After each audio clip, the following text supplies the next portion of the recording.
사도행전 18장 우리 1절부터 11절까지 같이 우리 합독하겠습니다.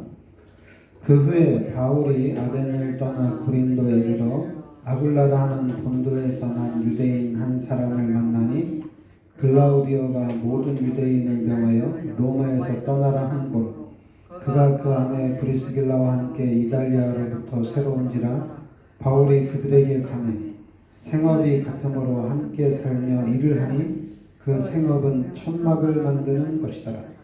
안식일마다 바울이 회당에서 강론하고 유대인과 헬라인을 권면하니라.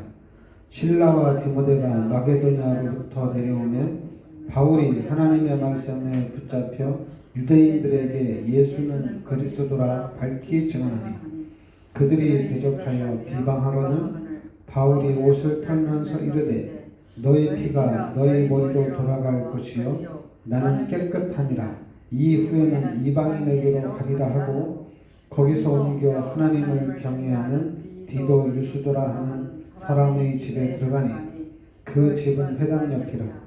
또 회당장 그리스도가 온 집안과 더불어 주를 믿으며 수많은 고린도 사람도 듣고 믿어 세례를 받더라.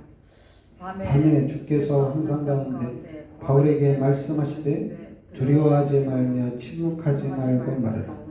내가 너와 함께 있으니 어떤 사람도 너를 대적하여 해롭게 할 자가 없을 것이니 이는 이 성중에 내 백성이 많음이라 하시더라.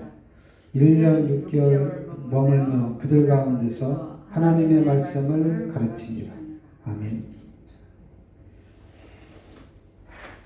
자, 오늘 말씀에 바울이 또 고린도에 가서 복음운동을 하는데 그 현장에서도 핍박이 심하죠. 핍박이 심하지만은 오늘 9절 말씀에 밤에 주께서 환상 가운데 바울에게 말씀하시되 두려워하지 말며 침묵하지 말고 말하라. 내가 너와 함께 있음에 어떤 사람도 너를 대적하여 해롭게 할 자가 없을 것이니 이는 이 성중에 내 백성이 많음이라 하시더라. 그러니까 그런 핍박 속에서도 두려워하지 말고 침묵하지 말고 말하라는 얘기입니다. 내가 너와 함께 하고 있다는 얘기입니다. 지금 바울이라는 이 전도자를 통해서 지금 이 고린도에서도 말씀운동이 일어나는데 이 바울이 사역하는 동안에 계속해서 핍박이 일어납니다. 그러니까 핍박이 일어나지만은 바울은 우리가 알아야 될 게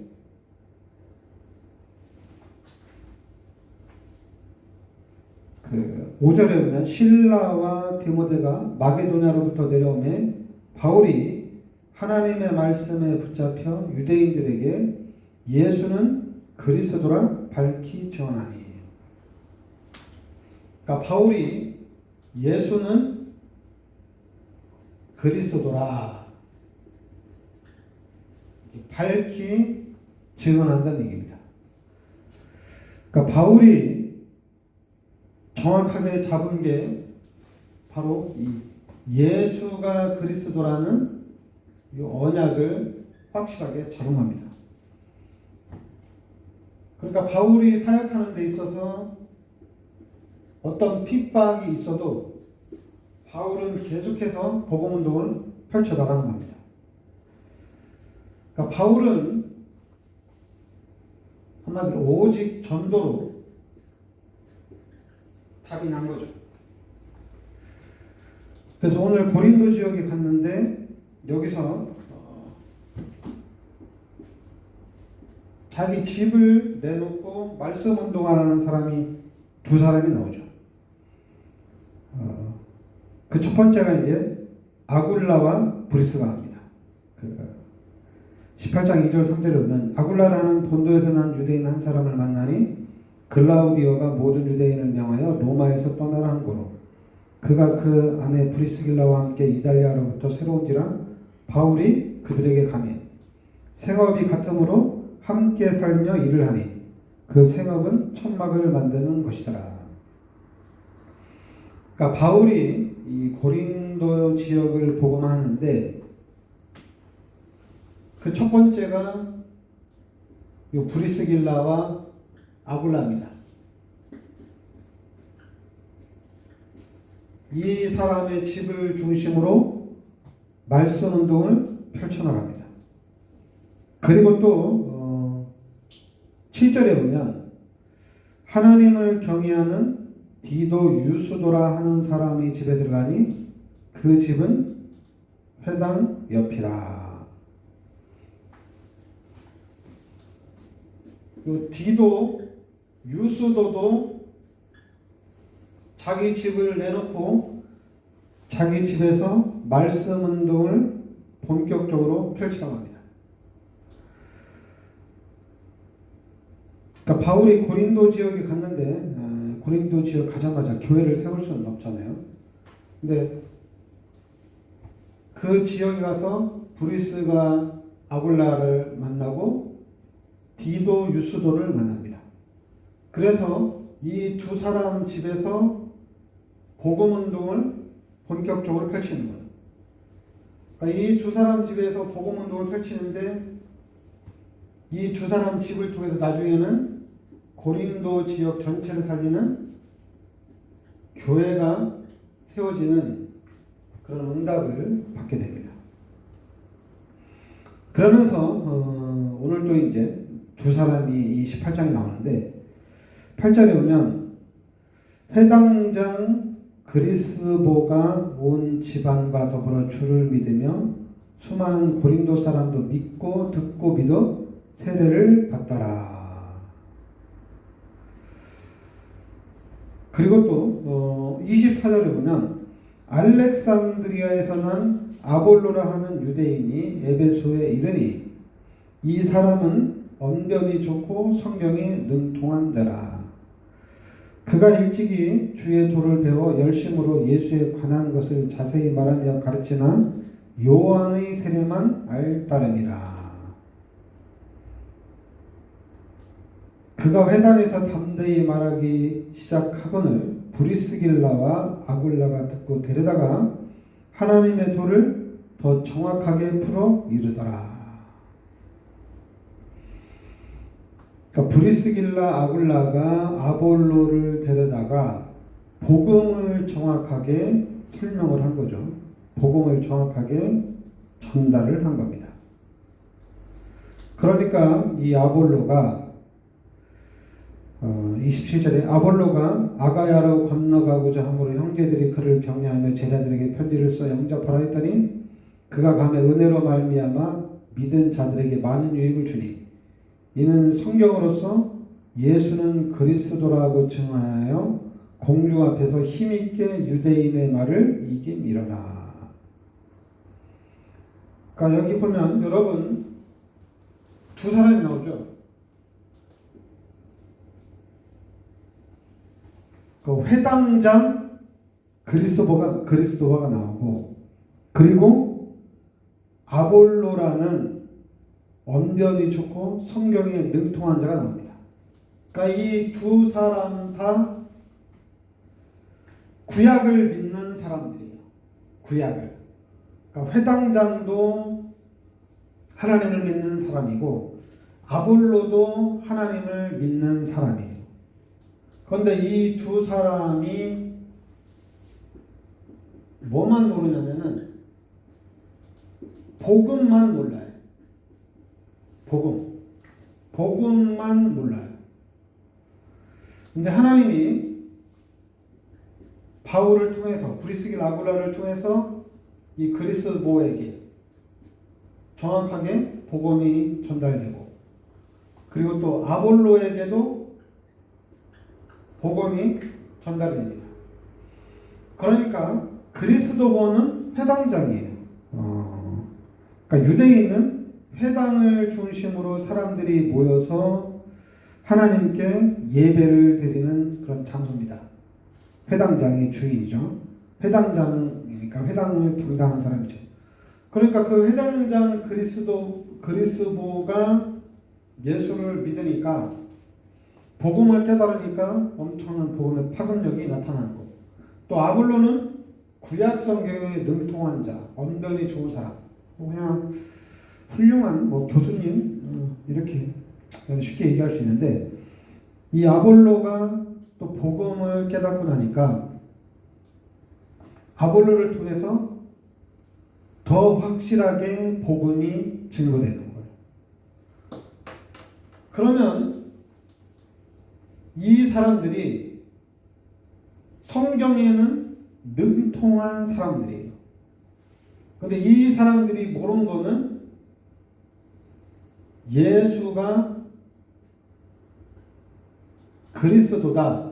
이거는 아니에요. 이거를 안 믿은 거예요. 그러니까 예수는 우리의 구원자가 아니라는 얘기입니다.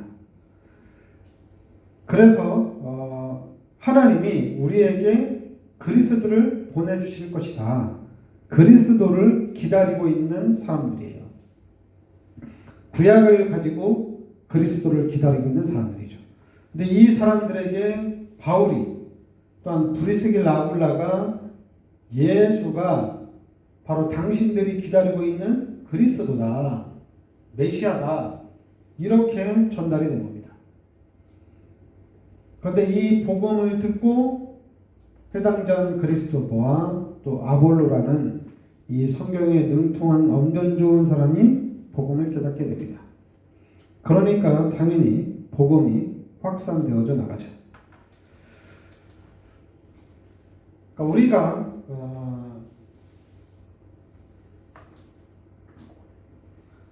지금 바울이나 브리스길라나 아굴라나 또한 디도 유스도나 또 이제 여기 바울같이 사역한 실라나 디모데가 나오는데 이 사람들이 한 사역이 뭐냐면은 다른 사역이 아니에요.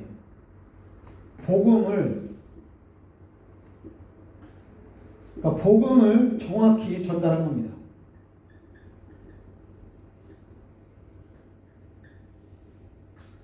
그럼 그 당시에 사람들은 복음을 몰랐느냐? 성경에는 능통했죠. 그럼 복음은 몰랐어요. 그러니까 예수님이 그리스도인 것은 몰랐다는 얘기입니다.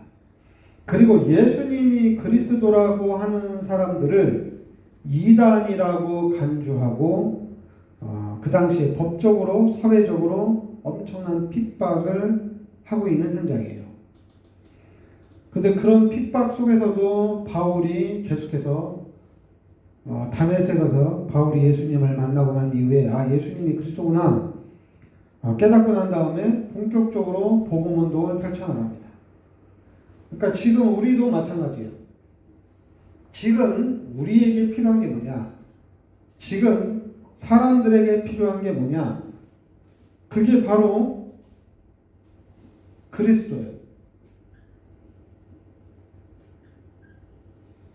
지금 나에게 가장 필요한 게 뭐냐?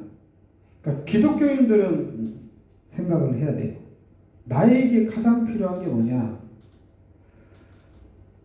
당연히 이제 세상을 살아가는 데는 돈이죠. 그리고 또 권력이죠. 이게 가장 필요합니다. 근데 예수 믿는 사람들은 예수를 믿고 또 이제 하나님의 말씀을 듣다 보니까 사람에게 가장 필요한 것은 그리스도란 얘기입니다. 그러니까 사람에게 가장 왜 그리스도가 필요하냐? 사람에게 가장 필요한 것은 원래는 하나님이에요. 하나님이 필요해요.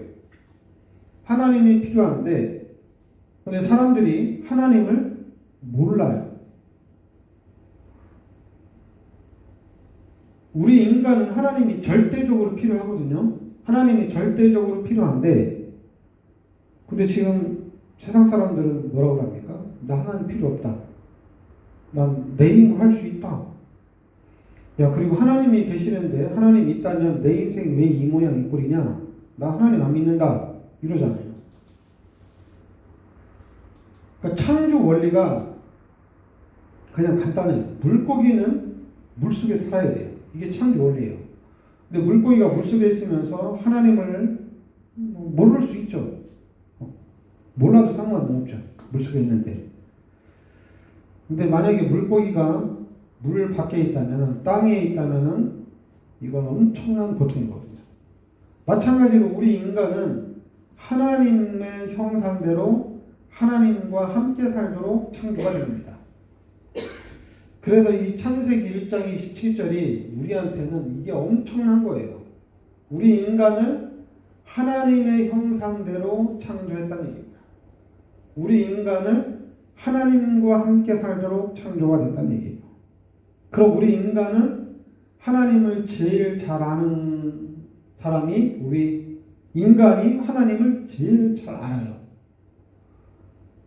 그런데 지금 수많은 사람들을 만나봤는데 기독교인들도 하나님을 잘 몰라요. 희한하게. 만약에 기독교인들이 하나님을 정확하게 알면 어떻게 되겠습니까? 하나님의 축복을 받으며 살겠죠. 하나님 몰라요. 불신자들은 당연히 모르는 건 당연한 거고, 불신자는 뭐 귀신 보고도 하나님이라고 하고, 뭐 나무 보고도 하나님이라고 얘기하고, 뭐 큰 바위 보고도 하나님이라고 얘기하고, 또 자기 조상을 보고도 또 하나님이라고 얘기하고. 근데 그게 아니라 하나님은 실제로 계시거든요. 근데 이 하나님을 우리가 그러면 만나야 되고 이 하나님의 축복 속으로 들어가야 되는데 그냥 들어갈 수 있는 게 아니잖아요. 그 길이 바로 그리스도란 얘기입니다. 그래서 그리스도가 바로 우리의 진리란 얘기예요. 이 속으로 들어가야 된다는 얘기입니다. 그리스도를 통하지 않고는 하나님을 만날 수가 없어요. 그리스도가 아니면은 우리 죄의 문제를 해결할 수가 없다는 얘기입니다. 그러면 이 그리스도가 누구냐? 그리스도가 누구냐 이거죠. 유대인들이 그걸 모르고 이 지구에 있는 사람들이 그걸 모른다는 얘기입니다. 그래서 우리 기독교인들은 예수님이 그리스도다. 이 성경에 나오는 예수가 그리스도다. 특히 신약에 하나님 예수님을 이 땅에 보내주셨는데 이 예수가 바로 그리스도라는 얘기입니다. 이 사실을 우리 기독교인들이 지켜야 되고 이 사실을 전 세계에 말해야 된다는 얘기입니다. 그러니까 지금 하나님 이 시대에 복음운동 속으로 우리들을 불러주셨는데 우리가 이 정확한 복음을 나의 복음으로 붙잡고 이 복음운동에 우리가 생명 걸고 가야 될 줄 믿습니다. 그래서 이 복음이 복음 가진 여러분과 저를 통해서 이 지역과 민족과 전 세계에 복음의 파급력이 나타나야 될 줄 믿습니다. 네, 기도하겠습니다. 하나님, 예수가 그리스도라는 이 복음의 비밀 속으로 우리를 인도하여 주시니 감사드립니다. 하나님, 바울이 이 복음을 가지고 이 복음운동을 펼쳐나갈 때 수많은 핍박과 수많은 환난 속에서도 하나님이 함께 하셔서 지키시고 보호해 주시고 또한 바울이 이 고린도 지역에 갔을 때 브리스길라 아굴라 또한 디도 유소 같은 그런 사람들을 만나고 또한 그 지역에 숨겨진 또 그리스도와 또한 아볼로라는 귀한 일꾼들이 또 세워지는 것을 봅니다. 하나님, 우리 교회가 이 바울과 같이 예수가 그리스도라는 이 언약을 붙잡고 나아갈 때 이 지역에 또한 이 민족의 전 세계에 이 복음 듣고자 하는 하나님께서 예비하신 이 복음 운동을 펼쳐나갈 줄 믿습니다. 우리가 그리스도의 언약 붙잡고 하나님의 인도를 잘 누릴 수 있게 하여 주시고 그리스도의 능력을 우리가 실제적으로 누리고 그리스도의 증인된 삶을 살게 하여 주시옵소서. 예수 그리스도의 은혜와 하나님의 크신 사랑과 성령의 내주인도 역사하심이 우리 성도들 머리 위 항상 함께 있을지어다. 아멘.